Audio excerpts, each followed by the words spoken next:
RFID, c'est en anglais, c'est Radio Frequency Identification, donc identification par radiofréquence. Ces deux éléments vont être connectés ensemble et c'est ce qu'on va appeler l'étiquette station de lecture qui va permettre de communiquer avec cette étiquette et on aura à ce moment-là un transfert d'informations qui va se faire entre l'étiquette RFID et la station de lecture.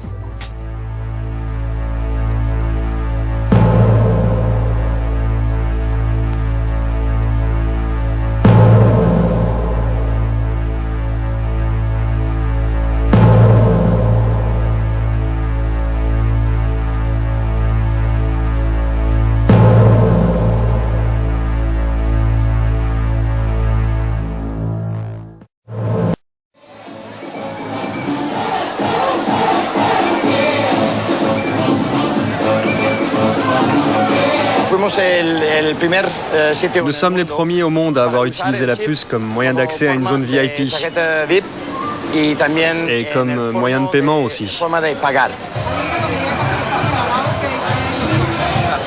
Je suis l'infirmière qui implante les puces ici dans la zone VIP de Baja Beach Club. J'ai implanté un peu plus de 90 personnes.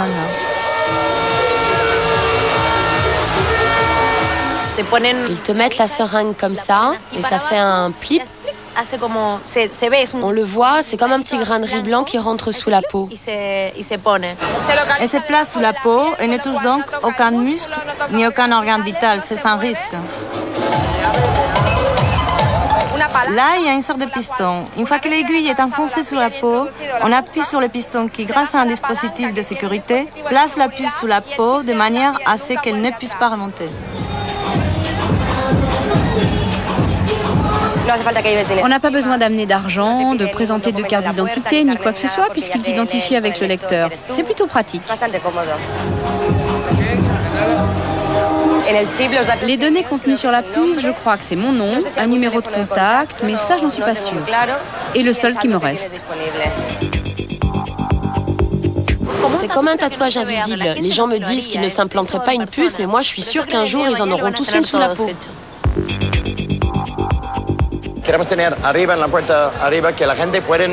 Nous allons bientôt installer un lecteur de puce devant la porte d'entrée du club pour que les clients puissent entrer et sortir tout seuls, comme s'ils étaient chez eux, sans avoir besoin de passer à chaque fois devant un portier.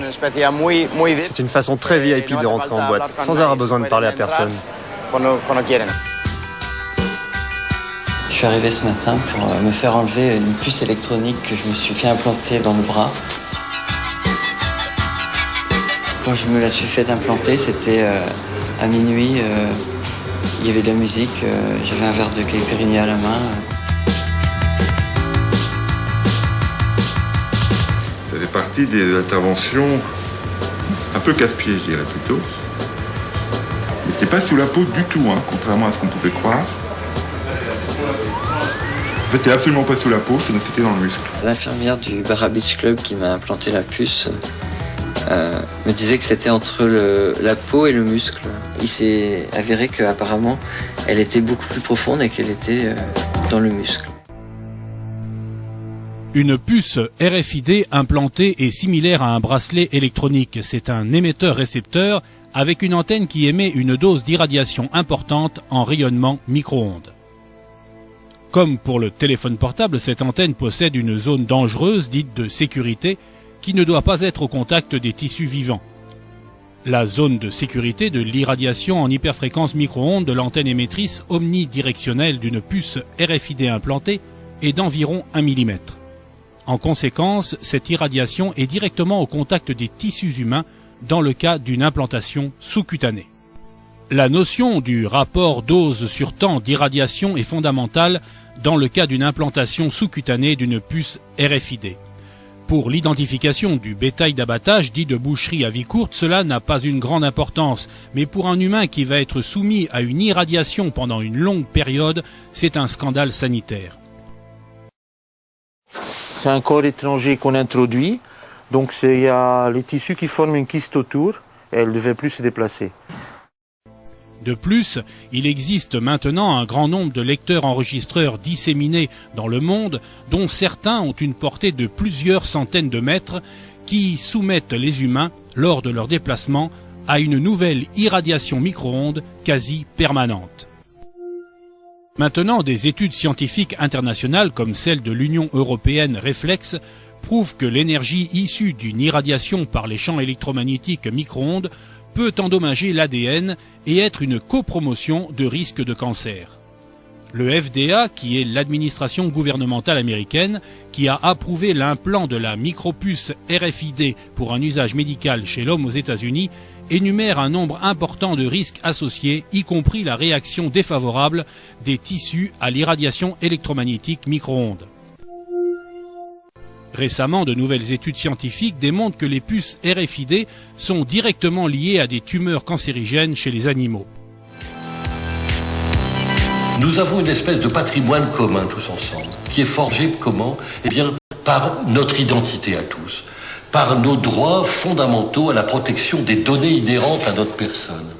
Eh bien, c'est un capital global, humain, qu'on doit tous ensemble protéger. Quand les technologies dont nous parlons seront allées trop loin et qu'elles auront entamé ce capital, on ne pourra plus le reconstituer.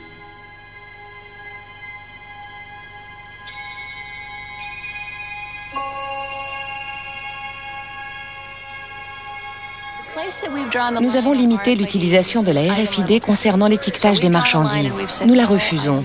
On ne doit pas pouvoir mettre des étiquettes sur des marchandises que les gens achètent, portent, louent ou utilisent de quelque manière que ce soit. Cela risquerait de poser de sérieux problèmes.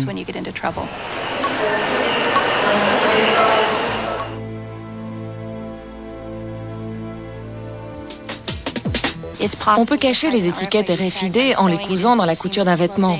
Elles peuvent aussi être dissimulées entre les couches de semelles de chaussures ou glissées entre les épaisseurs de carton des paquets d'emballage.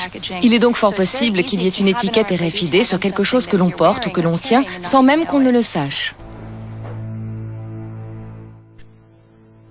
Indépendamment des problèmes d'éthique, la généralisation d'implants RFID et plus globalement la dissémination souvent à l'insu des personnes de centaines de milliards d'étiquettes RFID dans notre environnement associé à des centaines de millions de lecteurs RFID devrait être au cœur d'un scandale sanitaire inégalé.